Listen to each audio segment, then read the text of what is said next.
तो hello everyone, this is your mentor Damini. आप सभी का स्वागत है हमारे अपने channel agri entrance and BSc exam Adda 24/7 पे। तो आज है हमारा lecture number 4 fundamental of horticulture का। लास्ट क्लास में मैंने आपको क्लासिफिकेशन ऑफ फ्रूट पार्ट 2 पढ़ाया था। आज हमारा क्लासिफिकेशन ऑफ फ्रूट पार्ट 3 होने वाला है। तो आज हमारा क्लासिफिकेशन ऑफ फ्रूट खत्म होने वाला है। तो आज के पोर्शन में बेटा मेनली जो है थोड़ा बहुत आपका क्रैमिंग वाला पोर्शन ज्यादा होने वाला है। तो आज की क्लास अटेंटिवली सुननी है बेटा, ठीक है। आई होप आपको प्रीवियस लेक्चर्स जो भी मैंने लिए हैं वो आपको समझ आए होंगे। अगर आपको कोई भी उसमें क्वेश्चन एंड क्वेरी है, आप मेरे टेलीग्राम चैनल पे मुझसे कनेक्ट कर सकते हैं या कमेंट सेक्शन पे भी आप कमेंट कर सकते हैं, ठीक है। सेशन शुरू करने से पहले अगर आपने हमारे चैनल को सब्सक्राइब नहीं किया है तो हमारे चैनल को जरूर सब्सक्राइब करें और इस वीडियो को भी जरूर लाइक करें और अपने यार दोस्तों में शेयर करें। चलो अब हम देखेंगे क्लासिफिकेशन ऑफ फ्रूट जो हमारा बच गया था। लास्ट क्लास में बेटा हमने क्लासिफिकेशन ऑफ फ्रूट पढ़ा था ऑन द बेसिस ऑफ। सबसे पहले हमने लास्ट क्लास में पढ़ा था कि अलग अलग जलवायु के आधार पर हमने पढ़ा था कि क्लाइमेटिक रिक्वायरमेंट के हिसाब से फ्रूट्स को कितने भागों में डिवाइड किया गया है। उसमें मैंने आपको बताया था ट्रॉपिकल फ्रूट्स के बारे में, सब ट्रॉपिकल फ्रूट्स के बारे में और टेम्परेट फ्रूट्स के बारे में। फिर मैंने आपको बताया था ग्रोइंग हैबिट के बारे में। ग्रोइंग हैबिट के आधार पे फ्रूट को कितने भागों में डिवाइड किया। फिर हमने एनुअल्स, बाइनियल्स और पेरिनियल्स पढ़े थे। फिर मैंने आपको रेस्पिरेशन के आधार पे भी बताया था कि रेस्पिरेशन के आधार पर फ्रूट को कितने भागों में क्लासिफाई किया जाता है। तो उसके बिहाफ पे हमने दो भागों में फ्रूट्स को पढ़ा था जो हमने पढ़े थे, क्लाइमैक्टेरिक और नॉन क्लाइमैक्टेरिक फ्रूट। तो आज की हमारी क्लासिफिकेशन होने वाली है बेटा on the basis of growing habit. On the basis of growing habit हमारा आज का टॉपिक रहने वाला है। अब देखो अब इसमें क्या होगा। अब आपने देखो इस चीज से जो भी टॉपिक में आज पढ़ाने वाली हूँ, ये वाला स्पेशली ग्रोइंग हैबिट के बेस पे ये आप रिलेट करोगे, ये आप जरूर रिलेट करोगे क्योंकि आपने ये चीजें देखी ही हैं। देखो विकास की आदत के आधार पे ग्रोइंग हैबिट के हिसाब से फ्रूट्स को क्लासिफाई किया जाता है ट्रीज में, श्रब्स में, हर्ब्स में और वाइन्स में। ट्री तो आपको पता है, ट्री तो आपको पता है कि पेड़ को बोलते हैं। अब हम साइंटिफिकली समझेंगे, हम लेमन भाषा में अगर आपसे कोई ऐसे पूछे कि ट्री का क्या मतलब होता है तो आप तो बोलोगे यार ट्री तो पेड़ होता है यार, ये तो 5वीं की क्लास के बच्चे को भी आ जाएगा।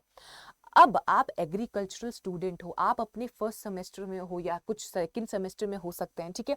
तो क्या होगा, अब आपको साइंटिफिकली चीजें बताना आना जरूरी है। अगर अगर आपसे कोई पूछता है कि ट्री का क्या मतलब होता है तो आपको साइंटिफिकली चीजें आना बहुत जरूरी है कि अच्छा ट्री का मतलब ये है। तो अब ये क्या है वो मैं आपको बताती हूँ, ठीक है। देखो एक ट्री का मतलब होता है, देखो अब ट्री का क्या मतलब होता है। एक ट्री का मतलब होता है ऐसा स्ट्रक्चर, ऐसा स्ट्रक्चर जो स्ट्रेट है, ऐसा स्ट्रक्चर जो सीधा है, ऐसा स्ट्रक्चर जो अपराइट है और उसका जो स्टेम है बेटा, उसका जो तना है, उसका जो तना है वो सेंट्रल एक्सिस फॉर्म कर रहा है, वो आपकी मुख्य दूरी फॉर्म कर रहा है। तो अगर मुझे एक ट्री के बारे में बताना है किसी को साइंटिफिकली तो मैं ऐसे बोलूंगी कि ट्रीज ऐसे स्ट्रक्चर होते हैं जो अपराइट होते हैं, जो सीधे होते हैं और उनकी जो स्टेम होती है वो सेंट्रल एक्सिस फॉर्म करती है। उसका जो तना है, उसकी जो स्टेम है वो सेंट्रल एक्सिस फॉर्म करती है जिसपे पूरा प्लांट फिर मतलब जिसपे पूरा प्लांट ही ऊपर को ग्रो करता है। तो आई होप आपको ट्रीज की डेफिनेशन साइंटिफिकली आ गई होगी। जैसे अब देखो, अब कुछ बच्चे बोलेंगे कि मैम इतना घुमा फिरा के बोलने की जरूरत ही क्या थी।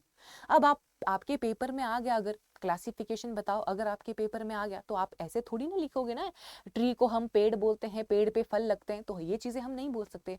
वहां पे हमें साइंटिफिकली चीजें लिखनी पड़ेंगी बेटा, ठीक है। और देखो एक और चीज है कि जो ट्रीज होते हैं हमारे ट्रीज होते हैं ना बेटा, उनकी हाइट जनरली 5 मीटर से ज्यादा की होती है। उनकी हाइट 5 मीटर से ज्यादा होती है। ऐसे प्लांट्स जिनकी हाइट 5 मीटर से ज्यादा की होती है उनको हम ट्रीज या पेड़ की कैटेगरी में रखते हैं। आई होप आपको ये चीज क्लियर हो गई होगी। देखो बेटा जब भी आप ये वीडियोस देखो, मैंने देखा कि बहुत बच्चे कमेंट ही नहीं करते हैं यार। कुछ बहुत बेचारे गिने चुने बच्चे कमेंट करते हैं कि मैम अच्छी लगी, कुछ को डाउट होते हैं वो भी बोलते हैं। तो आप वीडियो देखते हो ना, कोई भी चीज हो, अच्छी हो तो भी, बुरी हो तो भी आप मुझे बताओ, ठीक है, ताकि जैसे एक बच्चे ने मुझे हिंदी का मेंशन किया था, तो मैंने यहाँ पे टेक्स्ट अब आपका ज्यादा हिंदी में कर दिया है, हिंदी का एक बच्चे ने मुझे मेंशन किया था कमेंट में। तो जो भी अगर आपके सजेशंस भी हैं तो आप कमेंट सेक्शन में कमेंट कर सकते हैं, या मेरे टेलीग्राम चैनल पे मुझे डायरेक्टली बोल सकते हैं, ठीक है। तो हमने सबसे पहले पढ़ा, मैं आपको ट्रीज के बारे में बता रही हूँ, जिसमें मैंने आपको बोला कि ट्री को पेड़ भी कहा जाता है। ट्री का स्ट्रक्चर की अगर हम बात करें, मैंने बोला ऐसे स्ट्रक्चर जो अपराइट हैं, जो स्ट्रेट हैं, और जिसका स्टेम और जिसकी स्टेम उसका सेंट्रल पोर्शन फॉर्म करती है। जो स्टेम है वो सेंट्रल एक्सिस फॉर्म कर रही है, ठीक है।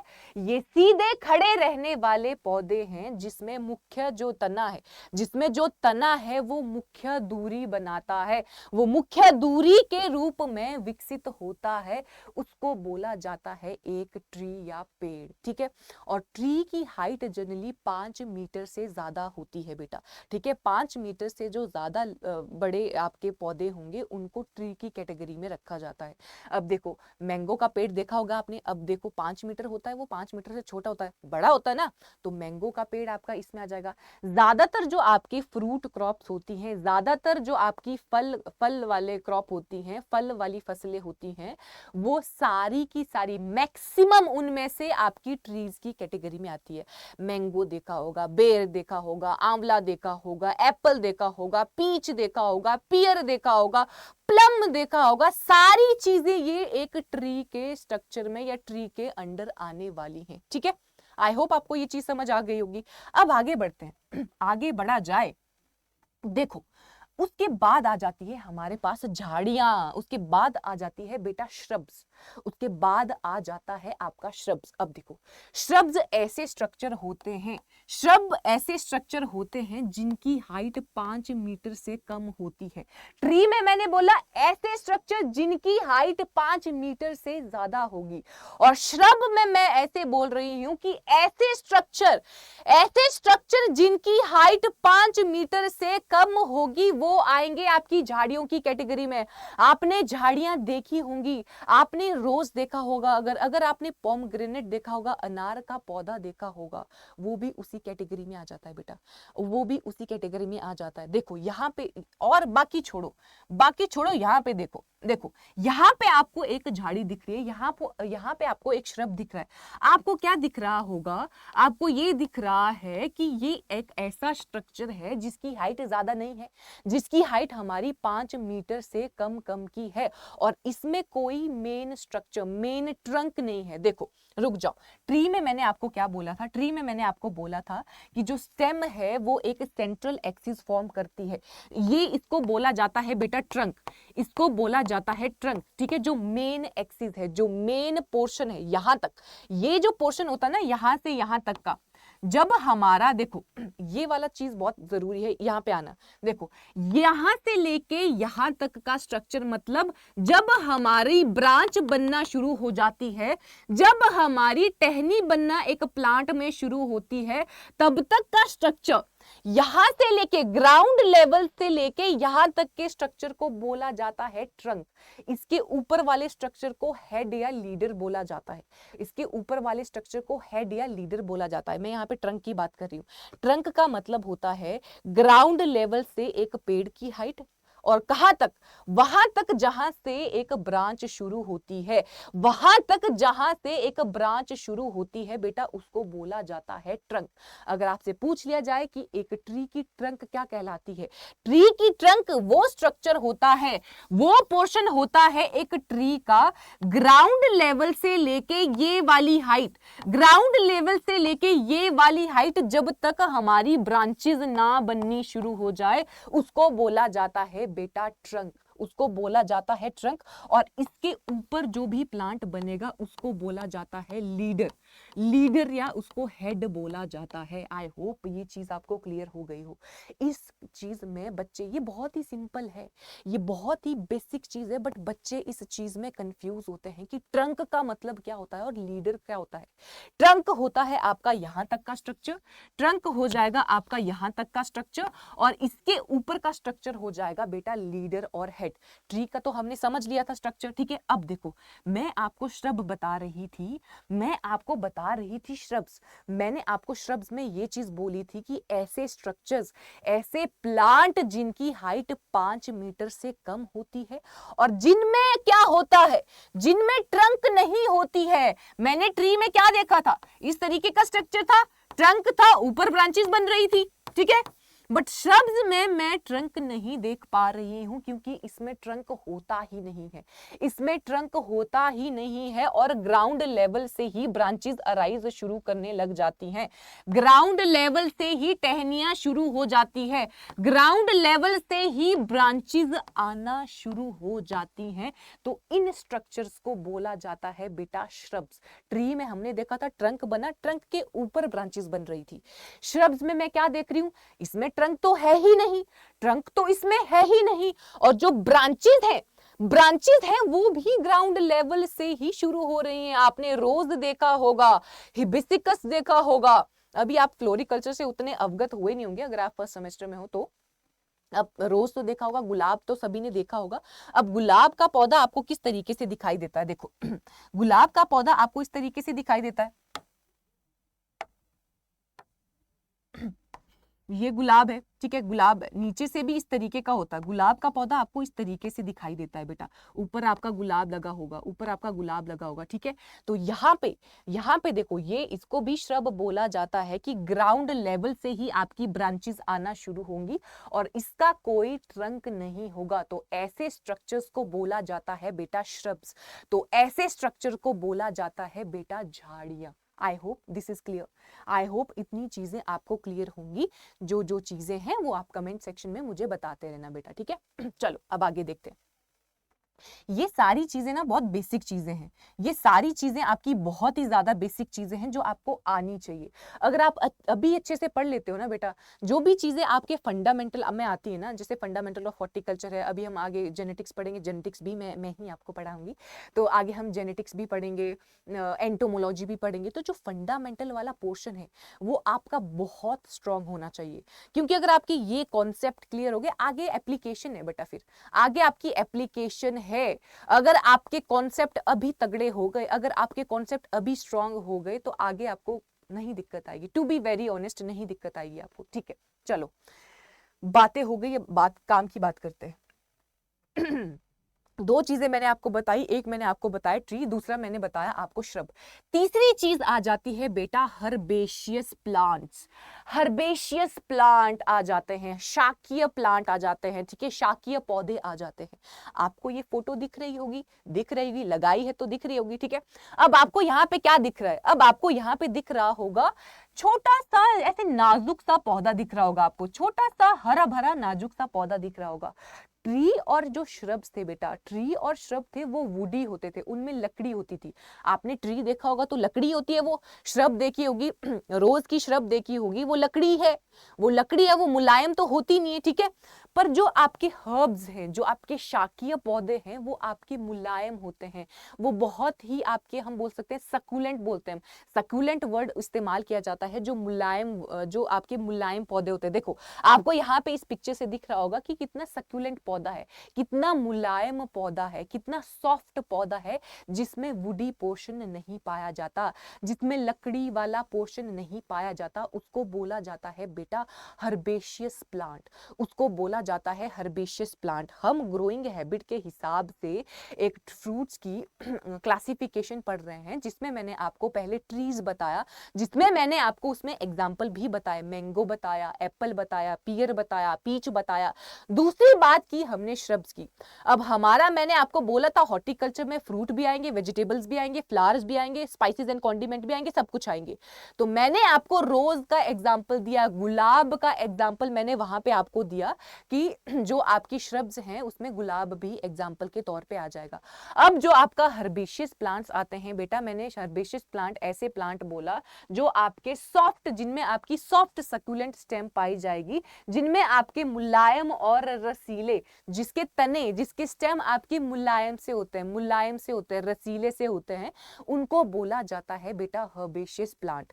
तो हर्बेशियस प्लांट के एग्जाम्पल आ जाते हैं आपके ऑर्नामेंटल प्लांट। हर्बेशियस प्लांट के एग्जाम्पल आ जाते हैं आपके ऑर्नामेंटल प्लांट। अब ऑर्नामेंटल प्लांट कौन से हुए? ऑर्नामेंटल मैंने आपको फ्लोरिकल्चर में बताया था, अगर आपको याद हो। फ्लोरिकल्चर में मैंने आपको बताया था कि कमर्शियल फ्लोरिकल्चर होता है, ऑर्नामेंटल फ्लोरिकल्चर होता है। ऐसा फ्लोरिकल्चर जो ऑर्नामेंटल पर्पस के लिए होता है, जो सुंदरता के लिए होता है, जो एरिया के ब्यूटिफिकेशन के लिए होता है, उसको बोला जाता है ऑर्नामेंटल फ्लोरिकल्चर। तो ऑर्नामेंटल प्लांट में भी आपके फूल आ जाएंगे। तो आपने मैक्सिमम देखा होगा आपने ये चीजें मैक्सिमम देखी होंगी कि जो हमारे फूल होते हैं वो सॉफ्ट सक्यूलेंट से होते हैं, वो सॉफ्ट से होते हैं, वो सक्यूलेंट से होते हैं। तो हर्बेशियस प्लांट में आपके ऑर्नामेंटल प्लांट आ जाएंगे बेटा। I hope this is clear to all, right? चलो आगे बढ़ते हैं। आगे आ जाता है बेटा वाइन्स, आगे आ जाती हैं वाइन्स। इन चीजों को ना रिलेट किया करो। ये सारी चीजें आपने देखी हैं, ये सारी हॉर्टिकल्चर मैक्सिमम बच्चे ने देखा होता, ऑलमोस्ट हर बच्चे ने हॉर्टिकल्चर, एग्रीकल्चर से रिलेटेड जो भी चीजें होती हैं वो देखी ही होती हैं। ठीक है, देखो अब आ जाती हैं आपकी वाइन्स, अब आ जाती हैं आपकी वाइन्स और बेले, अब आ जाती है आपकी वाइन्स और बेले। अब देखो बेलें भी आपने देखी होगी, आपने देखी होगी कि कुछ बेलें सकुलेंट होती हैं, कुछ वाइन्स सकुलेंट होती है, सॉफ्ट होती हैं, कुछ आपकी वुडी होती हैं। आपने जरूर ये देखी होगी, वुडी आपने देखी होगी अंगूर के केस में। आप देखते हो अंगूर की वाइन लगी हुई है, अंगूर की बेलें लगी हुई हैं, वो हार्ड सी है, वो लकड़ी लकड़ी की फॉर्म में है। और कुछ वाइन्स आपने देखी होंगी सॉफ्ट सी डेलिकेट सी, जैसे आपने ककड़ी, खीरा ककड़ी की वाइन देखी होगी, या कोई भी कुकुरबिट की देखी होगी, घिया की देखी होगी, तोरी की देखी होगी, कद्दू की देखी होगी। तो उसकी वाइन होती है सकुलेंट, उसकी बेलें होती हैं सकुलेंट। और जो आपके कुछ प्लांट्स ऐसे होते हैं जिनकी जो वाइन होती है वो वुडी होती है।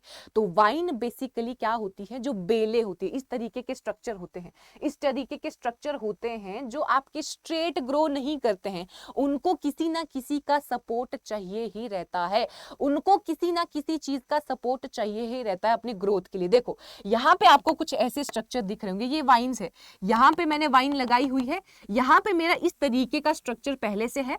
मैंने क्या किया, इस एंड पे वाइन का पौधा लगाया, इस एंड पे वाइन का पौधा लगाया, और वो इस तरीके से उसको ग्रो होने दिया, इस तरीके से उसको ग्रो होने दिया। तो ये हो गई हमारी वाइन, जिसको सपोर्ट की जरूरत चाहिए होती है, जिसको हमें सपोर्ट प्रोवाइड करना पड़ता है। तो यहाँ आ जाते हैं वाइन का क्या मतलब होता है।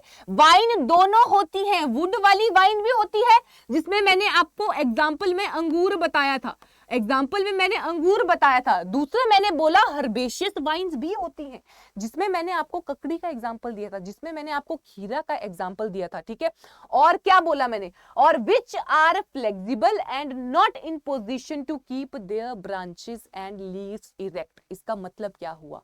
इसका मतलब देखो, जो भी चीजें मैंने यहां मेंशन की होगी ना, वो चीज में मैं आपको डाउट रखूंगी नहीं, एक एक वर्ड में आपको बताने वाली हूं, एक खाली मतलब एक वर्ड भी नहीं मैंने ऐसा रखना जो मैं आपको समझाऊंगी नहीं। देखो मैंने आपको बोला कि जो आपकी वाइन है वो इस कंडीशन में नहीं होती है कि उसकी ब्रांचेस और लीव्स इरेक्ट हों, मतलब उसकी जो ब्रांचेस हैं और उसकी लीव हैं वो इरेक्ट नहीं होती हैं, मतलब वो स्ट्रेट नहीं होती हैं।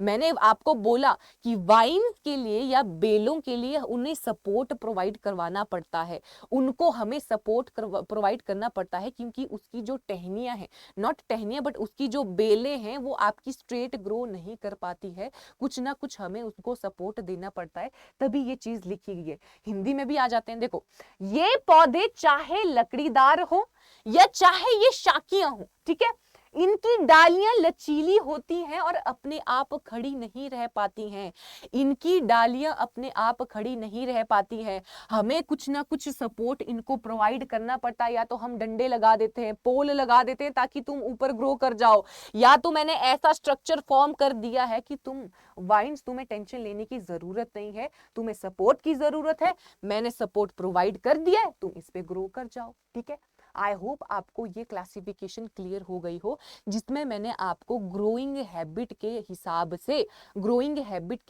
से फ्रूट को क्लासिफाई किया गया है, जिसमें मैंने आपको ट्रीज के बारे में बताया, पेड़ के बारे में बताया, मैंने आपको श्रब्स के बारे में बताया, झाड़ियों के बारे में बताया, फिर मैंने आपको हर्ब्स के बारे में बताया, फिर मैं आपको वाइन के बारे में बता रही हूँ, बेलों के बारे में बता रही हूँ। आई होप इतनी चीजें आपको क्लियर हो गई हूँ। देखो बेटा, दोनों लैंग्वेजेस मैं बोल रही हूँ, मैं हिंदी में भी बोल रही हूँ, मैं आपको पहाड़ी बोलने वाली थी, मैं आपको इंग्लिश में भी बोल रही हूँ, ठीक है। चलो नेक्स्ट क्लासिफिकेशन आ जाती है बेटा, on the basis of photo periodic response, प्रकाश अवधि की प्रक्रिया के अकॉर्डिंग, प्रकाश अवधि की प्रतिक्रिया के आधार पे इसका वर्गीकृत किया गया है, इसका जो डिवीजन किया गया है, क्लासिफिकेशन किया गया है। तो उस आधार पे आपके आ जाते हैं लॉन्ग डे प्लांट, जिनको दीर्घ दिवसीय पौधे कहा जाता है। दीर्घ का मतलब होता है लंबी आयु, हम बोलते हैं ना दीर्घ आयु हो तुम्हारी, लंबी आयु हो। Long day plants, short day plant होते हैं लघु दिवसीय पौधे, और डे न्यूट्रल प्लांट दिवस निरपेक्ष पौधे। अब बेटा आपको ये चीज पता होगी रुक जाओ, अब आपको ये चीज पता होगी कि एक प्लांट को ग्रो करने के लिए उसको पानी देना पड़ेगा, उसको उर्वरक फर्टिलाइजर देने पड़ेंगे, ठीक है। अब आपने ये कभी सोचा है कि एक प्लांट को ग्रो करने के लिए या एक प्लांट की फ्लावरिंग के लिए, हम बोल सकते हैं एक प्लांट को फूल, देखो मैं आपको क्या बोल रही हूँ, रुक जाओ मैं आपको बेटा ये बोलने की कोशिश कर रही हूँ, देखो आपने कभी ये चीज सोची है कि एक प्लांट फ्लावर दे रहा है, उसकी फ्लावरिंग किन किन चीजों पे निर्धारित है, उसकी जो फूल देने की कैपेसिटी है वो किन किन चीजों पे डिपेंड करती है। हमें ये तो पता है यार पानी चाहिए उसकी फ्लावरिंग के लिए, हमें ये भी पता है यार उसको हमें खाना देना पड़ेगा, न्यूट्रिशन देना पड़ेगा, तभी तो आगे फ्लावरिंग होगी। क्या हमें ये पता है कि एक प्लांट को फ्लावरिंग के लिए लाइट ड्यूरेशन भी बहुत जरूरी है।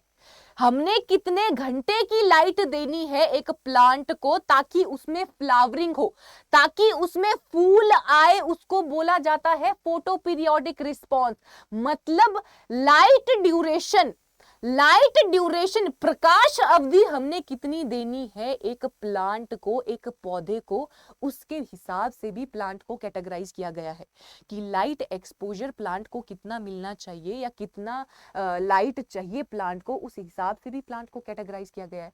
आइए देखते हैं, मैंने आपको लॉन्ग डे, शॉर्ट डे और डे न्यूट्रल प्लांट बोला। अल्टीमेटली मैं इस क्लासिफिकेशन से ये बताने की कोशिश कर रही हूँ कि प्लांट को फ्लावरिंग करने के लिए, एक पौधे को फूल देने के लिए लाइट एक्सपोजर की भी जरूरत पड़ती है, एक लाइट एक्सपोजर की भी जरूरत पड़ती है, ठीक है। तो देखो इसमें सबसे पहले टर्म जान लेते हैं, उसके बाद आपको ये चीजें समझ आएंगी। इससे पहले समझ लेते हैं एक चीज, वो एक चीज है क्रिटिकल पीरियड, वो एक चीज है बेटा क्रिटिकल पीरियड। अब क्रिटिकल पीरियड का क्या मतलब होता है, अब देखो क्रिटिकल पीरियड का मतलब होता है बेटा कि हर प्लांट, देखो हर प्लांट का एक लिमिटेड पॉइंट होता है, हर प्लांट का एक लिमिटेड पॉइंट होता है कि उतनी लाइट उसको चाहिए फ्लावरिंग करने के लिए। मान लो आई हैव अ एप्पल, एक सेब है, मान लो सेब को 11 घंटे चाहिए फ्लावरिंग करने के लिए, मान लो सेब को हमें 11 घंटे का लाइट पीरियड देना पड़ेगा ताकि उसमें फ्लावरिंग हो।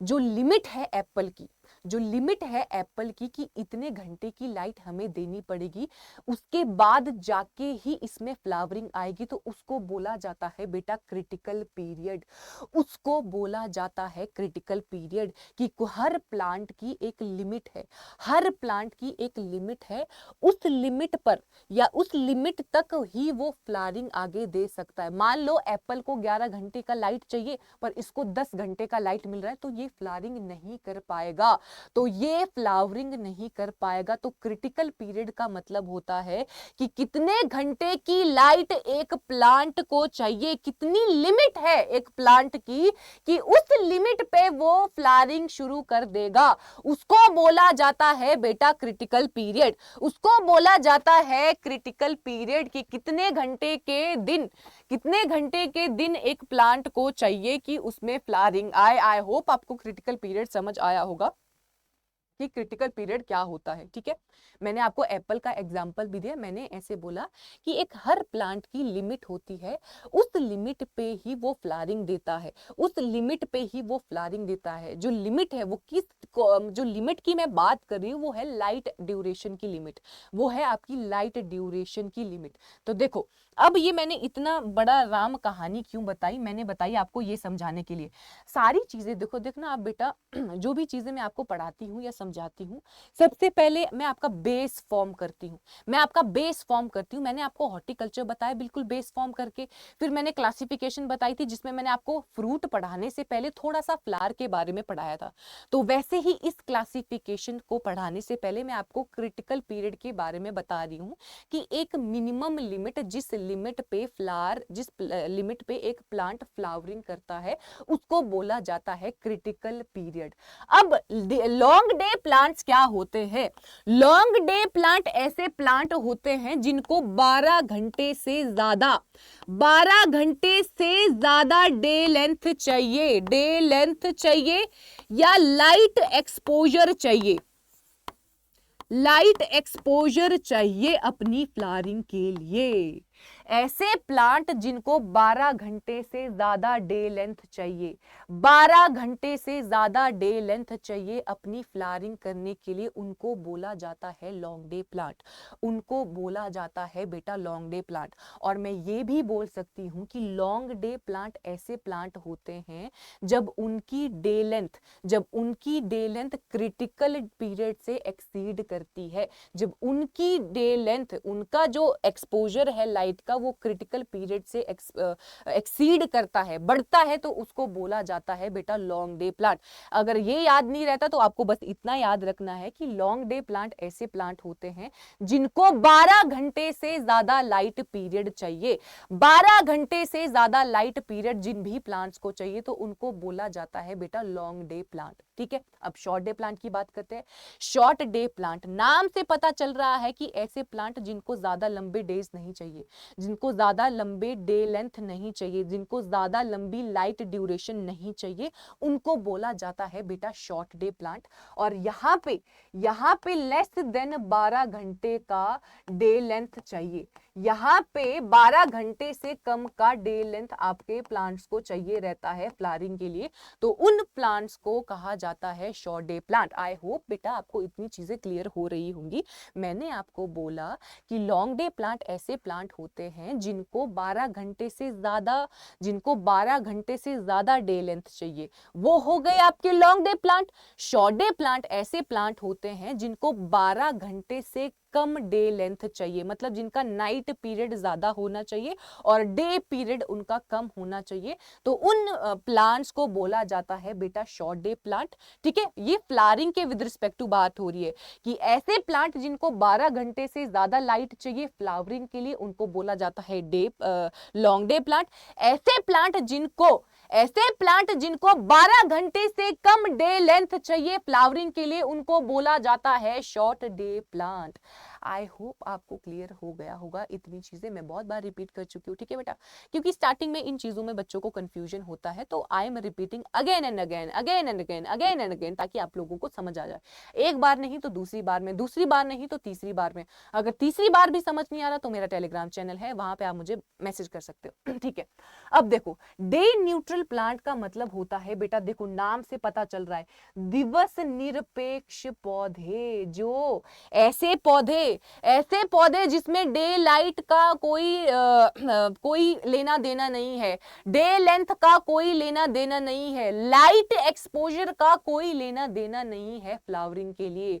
ऐसे प्लांट जिनको कोई फर्क नहीं पड़ता, 12 घंटे की लाइट है, 12 घंटे का नाइट पीरियड है, वो फ्लावरिंग करेंगे ही करेंगे। तुम चाहे उनको 10 घंटे की लाइट दो, तुम चाहे उनको 9 घंटे की लाइट दो, ऐसे प्लांट जो डे लेंथ पे डिपेंड नहीं करते हैं फ्लावरिंग के लिए, उनको बोला जाता है डे न्यूट्रल प्लांट, उनको बोला जाता है डे न्यूट्रल प्लांट। तो मैं बोलूंगी कि ये प्लांट डे लेंथ पे डिपेंड नहीं करते हैं, ये प्लांट डे लेंथ पे डिपेंड नहीं करते हैं अपनी फ्लावरिंग के लिए, तो इनको बोला जाता है बेटा day neutral plant. I hope आपको इस क्लासिफिकेशन में क्लियरेंस क्लियरिटी मिल गई होगी कि फोटो पीरियड के हिसाब से, प्रकाश अवधि की प्रक्रिया के हिसाब से, प्रतिक्रिया के हिसाब से प्लांट्स को 3 कैटेगरीज में डिवाइड किया गया है। पहली आ जाती है लॉन्ग डे प्लांट या दीर्घ दिवसीय पौधे, शॉर्ट डे प्लांट लघु दिवसीय पौधे, और डे न्यूट्रल प्लांट जिनको बोला जाता है दिवस निरपेक्ष पौधे। यहाँ पे हमें डे लेंथ 12 घंटे से ज्यादा चाहिए, यहाँ पे हमने डे लेंथ 12 घंटे से कम चाहिए, और यहाँ पे डे लेंथ मैटर ही नहीं कर रही है। प्लांट बोल रहा है मैं तो फ्लावरिंग करूंगा, मैं तो फूल दूंगा, तुम चाहे मुझे 12 घंटे की लाइट दो, 12 घंटे का नाइट पीरियड दो, तुम कुछ भी करो, मुझे तो फ्लावरिंग करनी ही करनी है, तो उसको बोला जाता है बेटा डे न्यूट्रल प्लांट्स। आगे देख लेते हैं अब इसके examples. Examples are very important. देखो एग्जाम्पल देख लेते हैं। देखो लॉन्ग डे प्लांट में बेटा आपके आ जाएगा पैशन फ्रूट, बनाना और एप्पल। पैशन फ्रूट, बनाना और एप्पल, पैशन फ्रूट, बनाना और एप्पल आपके लॉन्ग डे प्लांट में आ जाएंगे। और शॉर्ट डे प्लांट में आपके आ जाएगा strawberry, pineapple, coffee. Strawberry, pineapple और कॉफी। और डे न्यूट्रल में आपके आ जाएंगे पपाया और गावा। डे न्यूट्रल में आ जाएंगे आपके पपाया और गावा। देखो बेटा मैं ये चीज भी बोलना चाहती हूँ, बीच बीच में मैं थोड़ी बातें करती रहती हूँ ऐसे, तो मैं ये चीज भी बोलना चाहूंगी कि जो भी आपका हॉर्टिकल्चर सब्जेक्ट है, फंडामेंटल है, चाहे आगे जो भी सब्जेक्ट आएंगे हॉर्टिकल्चर की, उसमें बेटा क्राइमिंग वाला पोर्शन है, थोड़ा उसमें रट्टा मारने वाला आपका पोर्शन है, तो आपको अपने आप को उस तरीके से तैयार करना है। मेरा ये मानना है अगर आप अभी अच्छे से पढ़ते हैं, अगर आप आगे मान लो हायर स्टडी में जाते हो, एमएससी करते हो, पीएचडी करते हो, या आप आगे कॉम्पिटिटिव एग्जाम की तैयारी करते हो, दोनों ही चीजों में वो प्लस पॉइंट रहने वाला है अगर आप अच्छे से अभी पढ़ते हो। मैंने ये देखा कि बहुत बच्चे आलस में, यार कौन करे, रट्टा नहीं मारा जाता, पढ़ा नहीं जाता, इतने नेम्स हैं। अगर तुमने अभी स्किप कर दिया ना, आगे तुम्हें पढ़ने ही पढ़ने पड़ेंगे, और आगे तुम्हें और प्रेशर से पढ़ने पड़ेंगे। अभी अगर तुम अच्छे से पढ़ लोगे, मैं ऐसे नहीं बोलूंगी तुम्हें आगे तक याद रहेगा वो, कि आज पढ़ा और तुम्हें सालों साल तक याद रहने वाला है, मैं ऐसा भी नहीं बोल रही हूँ। मैं ये बोल रही हूँ बट आज अगर तुमने अच्छे से पढ़ा, अगर तुम बाद में 1-2 साल बाद भी उसको पढ़ते हो, तो तुम्हें उतना दिमाग में प्रेशर फील नहीं होगा जितना तुम्हें आज फील होगा। पहली बार चीजें पढ़ने में बेटा थोड़ी डिफिकल्टी आती है। एग्रीकल्चर एक ऐसा सब्जेक्ट है जिसमें बहुत रट्टाफिकेशन है। हॉर्टिकल्चर में तो भर भर के है। अभी आगे एंटोमोलॉजी आएगा, जेनेटिक्स फिर भी समझने वाला है। जेनेटिक्स में दिमाग में प्रेशर पड़ता है समझने के लिए कि अच्छा इमेजिन करना पड़ेगा, जीन्स ये हो रही है, जीन्स ये हो रहा है, तो वो इमेजिन बंदा कर लेता है, बच्चा कर लेता है इमेजिन उतना। बट इन चीजों में ये आपका थोड़ा क्राइमिंग वाला पोर्शन, तो बच्चा परेशान हो जाता है, यार कितनी चीजें याद करे। तो इन चीजों को बार बार पढ़ा करो। लॉन्ग डे प्लांट है, पैशन फ्रूट है, आपका एप्पल है। शॉर्ट डे में मैंने स्ट्रॉबेरी बोला, पाइनएप्पल बोला, डे न्यूट्रल में मैंने पपाया बोला, गावा बोला। बार बार पढ़ो बेटा, बार बार पढ़ो, तब जाके आपको चीजें याद होंगी। और आपके पेपर भी इस तरीके से आते हैं, आपको वहां पे याद होनी चाहिए बेटा चीजें। और अभी पढ़ लिया ना बेटा, अभी पढ़ लिया, आप देख लेना CUET पीजी की क्लासेस भी लग रही हैं, आप देख लेना ऑलमोस्ट सिलेबस आपका देखना। अगर आप CUET की क्लासेस भी लगा के देखना, थोड़ा बहुत जैसे पेपर एनालिसिस किया है उस हिसाब से पढ़ाना होता है हमें हर जगह, मतलब पेपर के हिसाब से।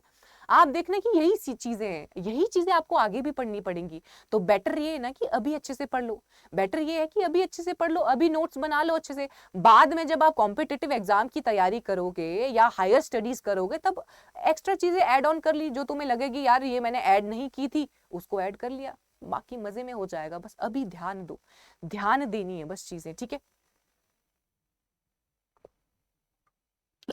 चलो, आई होप आपको ये क्लासिफिकेशन क्लियर हो गई है। ऑन द बेसिस ऑफ किसके बेस पे थी ये, फोटो पीरियड के बेस पे थी, ठीक है। अब आ जाता है बेटा, अब आपका एग्जाम्पल वाला पोर्शन आ जाता है, या अब आपका ही वाला पोर्शन है। मेरा पोर्शन अब खत्म है, मेरा समझाने वाला पोर्शन बेटा बिल्कुल खत्म हो गया है।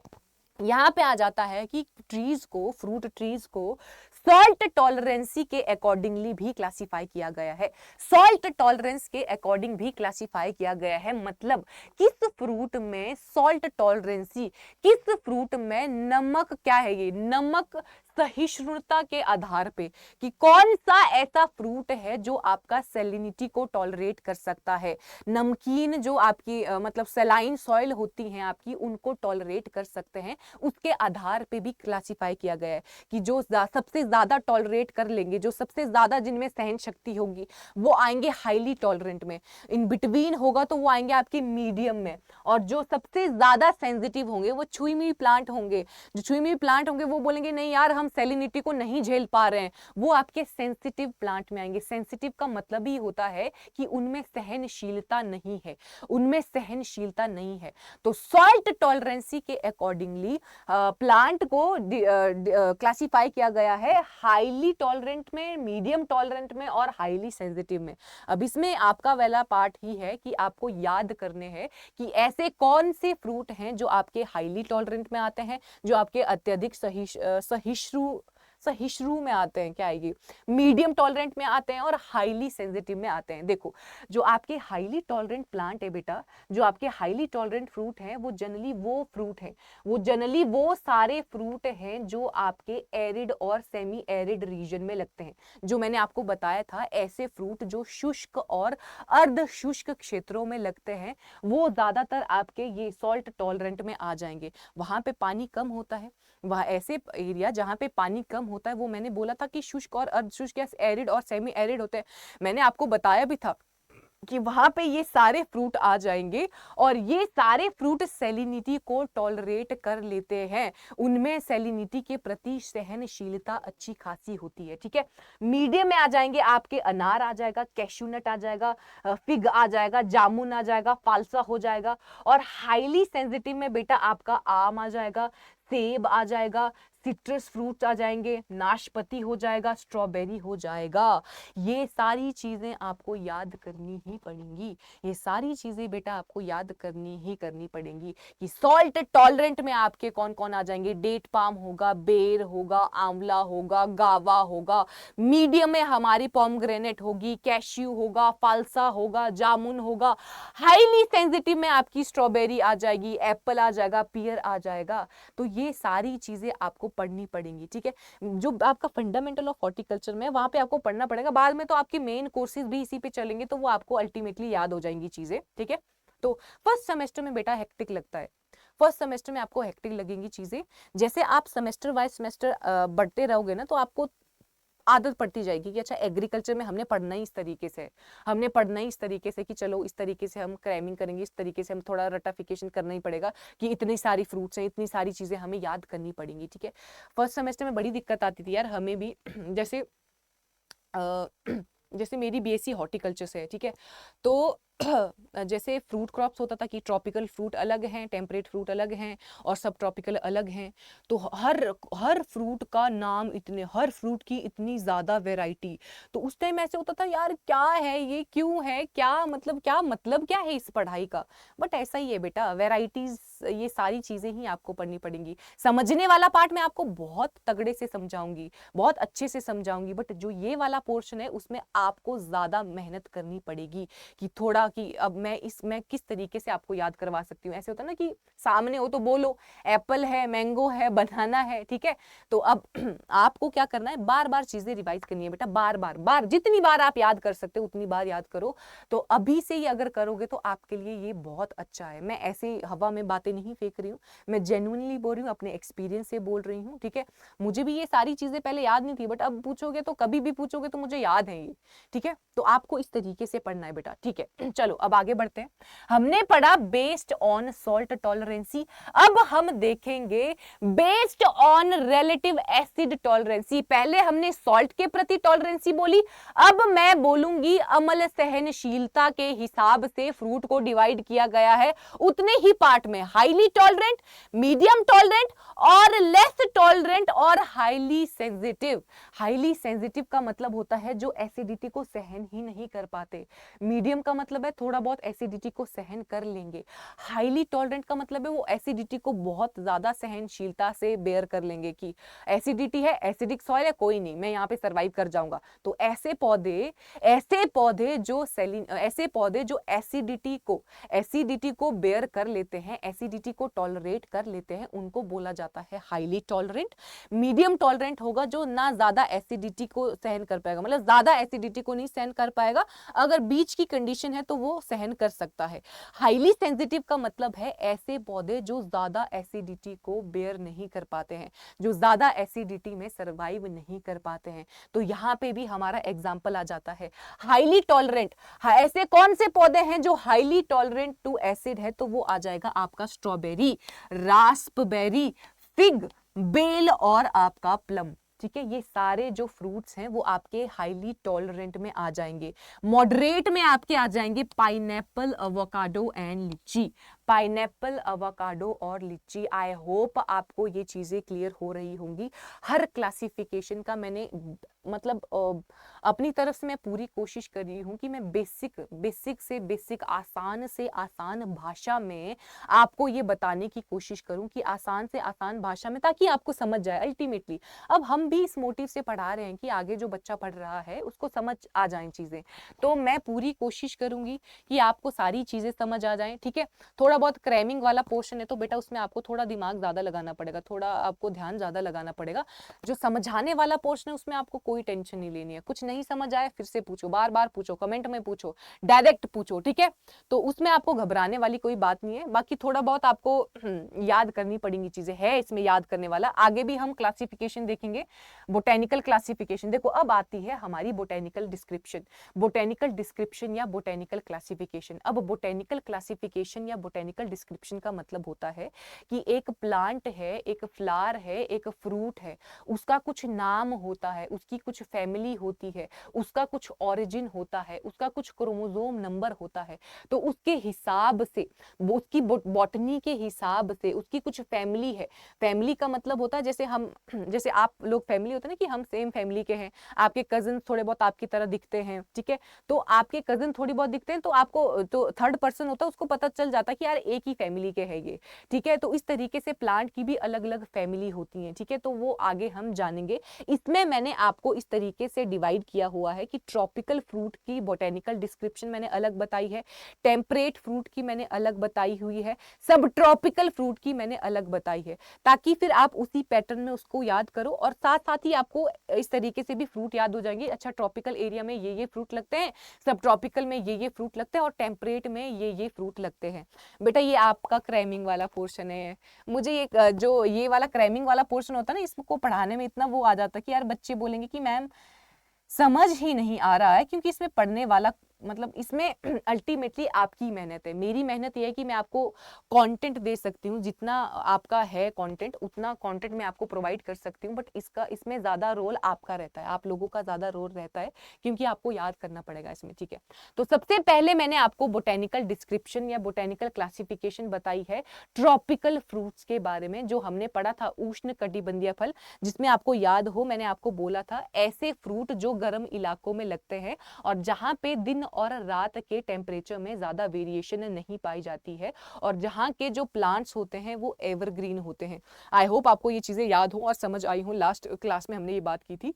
तो मैंने इसमें आपको उसमें वहां पे भी मैंने आपको बताया था कि ट्रॉपिकल फ्रूट के क्या क्या एग्जाम्पल होते हैं, ट्रॉपिकल फ्रूट के क्या क्या एग्जाम्पल होते हैं। तो मैंने आपको उन्हीं फॉर्म में ट्रॉपिकल फ्रूट की अलग क्लासिफिकेशन बताई है, टेम्परेट फ्रूट की अलग क्लासिफिकेशन बताई है, सब ट्रॉपिकल की अलग अलग बताई है। इस तरीके से आप याद कर लेना, तो आपको याद भी रह जाएंगे कि अच्छा ट्रॉपिकल में मेरे पास ये फ्रूट थे, सब ट्रॉपिकल में उष्ण कटिबंधीय में ये थे, उपोष्ण कटिबंधीय में ये थे, शीतोष्ण में मेरे ये फ्रूट थे। ठीक है, तो सबसे पहले आते हैं आपके ट्रॉपिकल फ्रूट्स के पास। सबसे पहला आ जाता है बेटा आपका आम। सबसे पहला आ जाता है आम। आम का साइंटिफिक नेम होता है बेटा मेंजीफेरा इंडिका। फैमिली होती है इसकी एनाकार्डिएसी। क्रोमोसोम नंबर होता है इसमें 40। ऑरिजिन होता है इसका साउथ ईस्ट चाइना और फ्रूट टाइप होता है इसमें ड्रूप।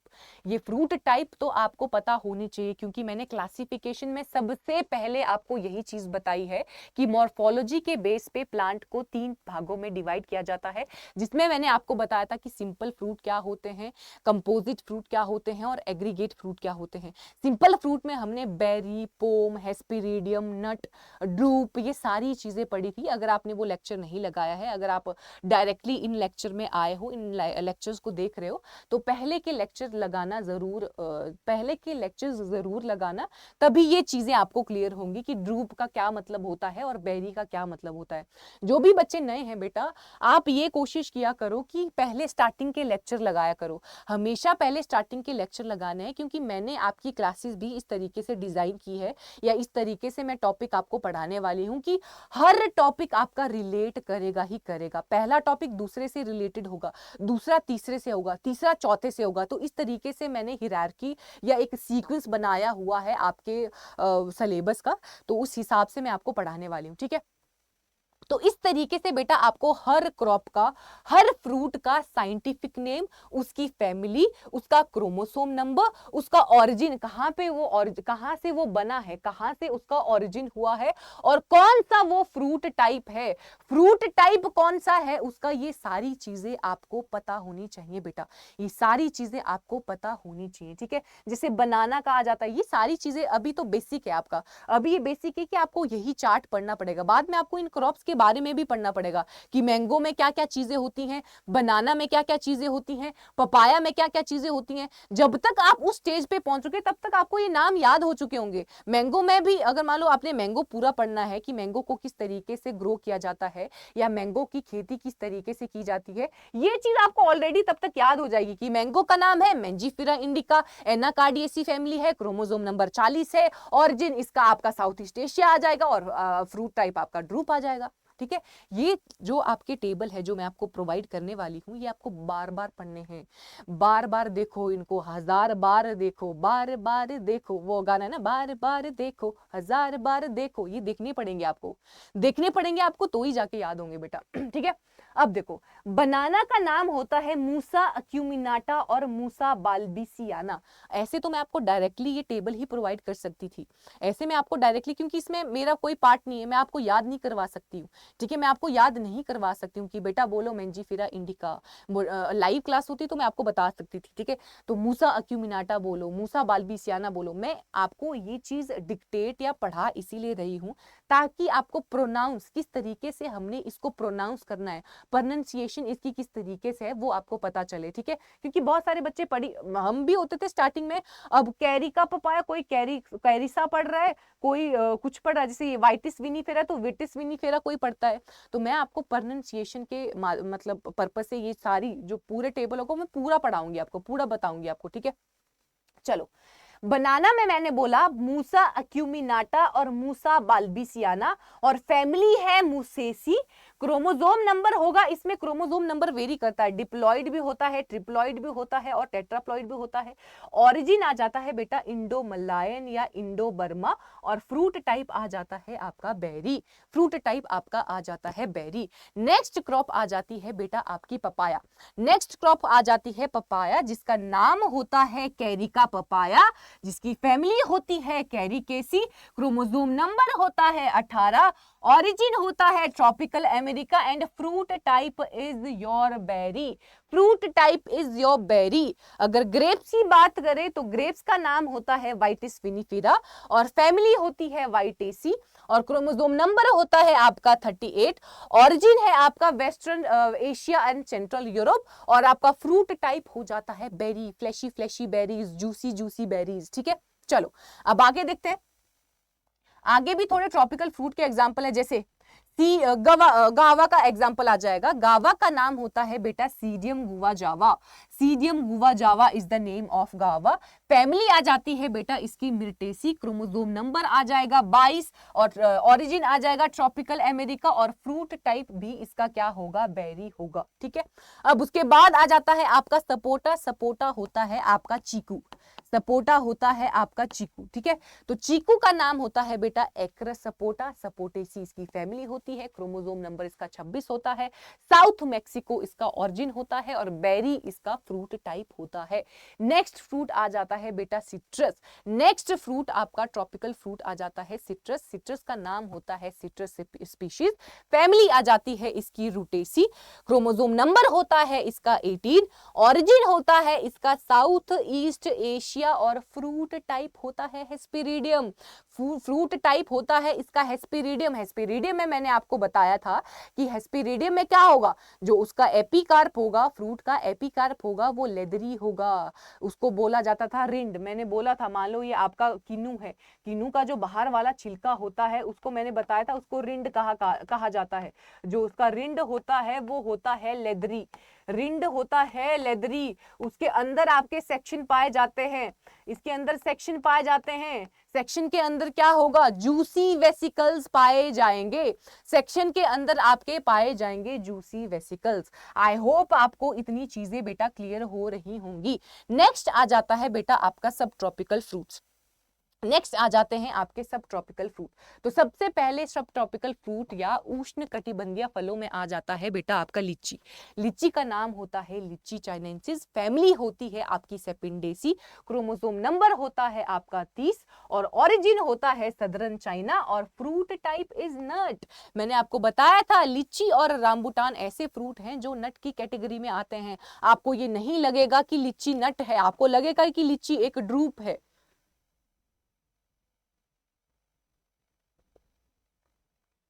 बट लीची है एक नट। ठीक है, और रामबुटान की बात करें तो रामबुटान आ जाता है नेफिलियम लेपिसियम। नेफिलियम लेपेसियम। नेफिलियम लेपेसियम। जब भी आप नाम पढ़ते हैं बार बार उसको रिपीट किया करो। जब भी आप नाम याद करते हैं बार बार उसको रिपीट कर दिया करो। Nephelium lappaceum, family Sapindaceae. Chromosome number 22। आपका ऑरिजिन आ जाता है Malayan archipelago and fruit type आ जाता है आपका नट। फ्रूट टाइप आ जाता है आपका नट। उसके बाद आ जाता है बेटा आपका लोकाट। लोकाट का नाम होता है एरियोबोट्रिया जैपोनिका। एरियोबोट्रिया जैपोनिका। फैमिली आ जाती है बेटा रोजेसी। क्रोमोसोम नंबर होता है 32 और उसके बाद ओरिजिन आ जाता है सदर्न चाइना और लोकाट भी आता है पोम फ्रूट की कैटेगरी में। लोकाट आता है पोम फ्रूट की कैटेगरी में। अगर आपको याद हो मैंने बोला था पोम फ्रूट ऐसे फ्रूट होते हैं जो थैलेमस से अराइज होते हैं, फॉल्स फ्रूट की कैटेगरी में आते हैं। फॉल्स फ्रूट मैंने आपको बोला था ऐसे फ्रूट जो ओवरी से अराइज ना करते हुए, ओवरी से अराइज ना करते हुए फ्लावर के किसी दूसरे स्ट्रक्चर से बनते हैं, उनको मैंने बोला था फॉल्स फ्रूट। तो कहां से ओरिजिनेट हो रहे थे, वो थैलेमस से बन रहे थे। अगर आपको याद हो उस क्लास में मैंने चीख चीख के बेटा, चीख चीख के तुम लोगों को बोला था पोम फ्रूट आपके फॉल्स फ्रूट होते हैं। वो फ्रूट आपके थैलेमस से बनते हैं, ओवरी से नहीं बनते हैं। वो फ्रूट बनते हैं आपके थैलेमस से। तो आपका लोकाट जो है वो भी आपका पोम फ्रूट की कैटेगरी में आता है। नेक्स्ट फ्रूट आ जाता है बेटा आपका पर्सिमन। नेक्स्ट आ जाता है पर्सिमन। पर्सिमन का नाम होता है डायोस्पाइरोस काकी। डायोस्पाइरोस काकी। फैमिली आ जाती है आपकी एबेनेसी। क्रोमोसोम नंबर आ जाता है आपका 60। ऑरिजिन आ जाता है आपका चाइना और फ्रूट टाइप आ जाता है अगेन बेरी। अगेन जो पर्सिमन जो जापानी फल होता है उसका जो फ्रूट टाइप होता है वो भी बेटा बेरी कहलाता है। ठीक है, अब आगे पढ़ते हैं टेम्परेट फ्रूट्स के बारे में। आगे जाएंगे हम टेम्परेट फ्रूट के बारे में। ऐसे फ्रूट जो ठंडे इलाकों में लगते हैं, ऐसे फ्रूट जो ठंडे इलाकों में लगते हैं और उनको एक चिलिंग रिक्वायरमेंट चाहिए, उनको ठंडा टेम्परेचर चाहिए ताकि उनमें फ्लावरिंग या फ्रूटिंग हो सके, उसको कहा जाता है चिलिंग रिक्वायरमेंट। चिलिंग रिक्वायरमेंट का मतलब होता है ऐसे फ्रूट जिनको ठंडे टेम्परेचर चाहिए, जिनको ठंडा टेम्परेचर चाहिए ताकि उसमें फ्लावरिंग और फ्रूटिंग हो सके। ठीक है, तो उनको कहा जाता है शीतोष्ण फल, उनको कहा जाता है बेटा शीतोष्ण फल। सबसे पहले आ जाएगा हमारा apple, an apple a day keeps doctor away, apple आ जाएगा, सेब आ जाएगा जिसका नाम है आपका मेलस डोमेस्टिका, फैमिली आ जाती है रोजेसी, क्रोमोसोम नंबर आ जाता है आपका 34, ऑरिजिन आ जाता है साउथ वेस्टर्न एशिया और फ्रूट टाइप आ जाता है again pome, apple pear quince loquat, apple pear quince loquat सारे पोम फ्रूट में आते हैं। अगर आपको याद हो ये लय मैंने उस टाइम पे भी गाई थी, ये लय मैंने उस टाइम पे भी आपको बोला था, apple pear quince loquat, apple pear quince loquat ये सारे आपके पोम फ्रूट में आ जाएंगे। नेक्स्ट फ्रूट आ जाता है आपका पियर जिसका नाम होता है पायरस कॉम्युनिस, जिसका नाम होता है पायरस कॉम्युनिस। नाशपाती की बात हो रही है, नाशपाती की बात हो रही है, फैमिली आ जाती है रोजेसी, क्रोमोसोम नंबर आ जाता है आपका 34 और वेस्टर्न चाइना इसका ओरिजिन है और ये फ्रूट भी होता है पोम, ये फ्रूट भी आपका पोम होता है। एप्पल पियर क्वींस और लोकाट, एप्पल पियर और क्वींस और लोकाट आ जाएगा आपका ये क्वींस आ जाता है। उसके बाद क्वींस जो है उसका नाम होता है बेटा साइडोनिया ओब्लोंगा, साइडोनिया ओब्लोंगा इज नोन एज क्वींस, इसको कैंथ भी कहा जाता है, इसको कैंथ भी कहा जाता है, ठीक है।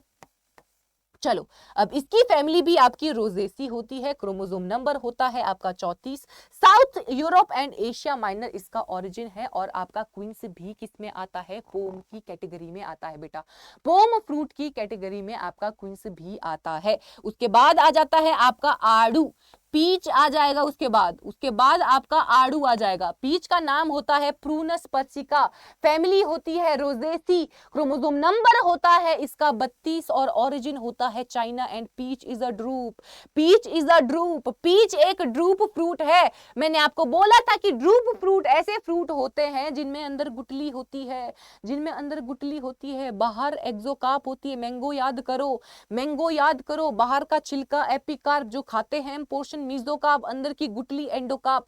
सेम फॉर पीच, पीच के केस में भी सेम क्राइटेरिया है कि पीच के अंदर भी आपकी गुठली पाई जाती है, एक ड्रूप पाया जाता है, तो पीच जो है वो ड्रूप फ्रूट की कैटेगरी में आता है बेटा, ठीक है।